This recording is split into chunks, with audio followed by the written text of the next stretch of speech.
My name is Ryan, and I'm an agorist. Today we are talking about front yard gardens.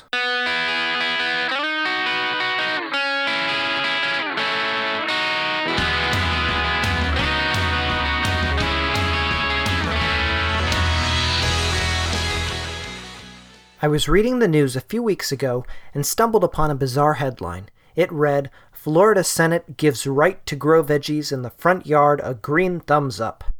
As I read it, I really wanted to be happy. I love when people grow their own food. In general, I love the thought of keeping everything that we need as close to home as possible, rather than relying on government-controlled international trade routes for our daily needs. Being able to provide our own food, water, shelter, electricity, waste disposal, etc. for ourselves is a huge step in the right direction. But this article is not about that. This article was about the Florida Senate supposedly giving Floridians the right to grow vegetables in their front yard. The reporting that I've heard on this story has been very positive, as if we should cheer and thank the Florida state government for being so gracious. But I just don't see it that way. Because what was stopping people from planting gardens in their front yards previously? Were they physically unable to plant gardens in their front yards before? When their brains sent the signals to their hands to plant seeds in the ground, did their hands refuse? No, of course not. The thing standing between people and their front yard gardens was the government. In this case, it was primarily local governments. Even though people already owned their homes and already had the capacity to plant gardens in their front yards, they were threatened with violence for doing so. One couple in Miami Shores faced fines of $50 a day until they destroyed their front yard vegetable garden. The reality is that the Florida Senate didn't give the people of Florida a new right. They didn't enable them to do something that they couldn't do before. By passing this bill, they were basically saying that they would no longer commit violence against people who planted front yard gardens.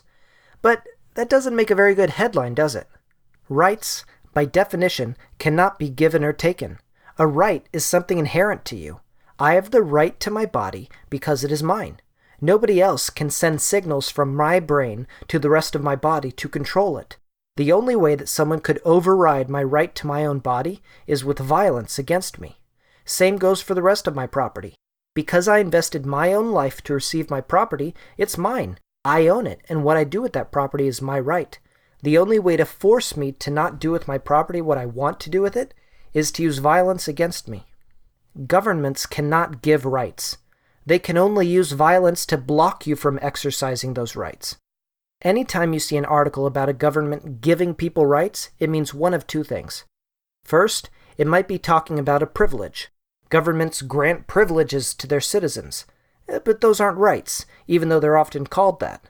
Second, it would mean that the government is saying that it will no longer use violence against people for exercising some right that they already had, like in this story about Florida.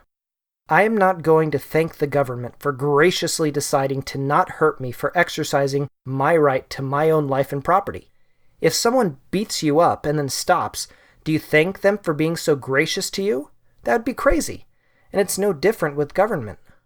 My life is mine to live, and your life is yours to live. We each have the right to decide what we do and don't do with our own lives and property. Government may or may not use violence against us for exercising those rights, but as agorists, hopefully we can find ways around them. This is Techno Agorist, Episode 7.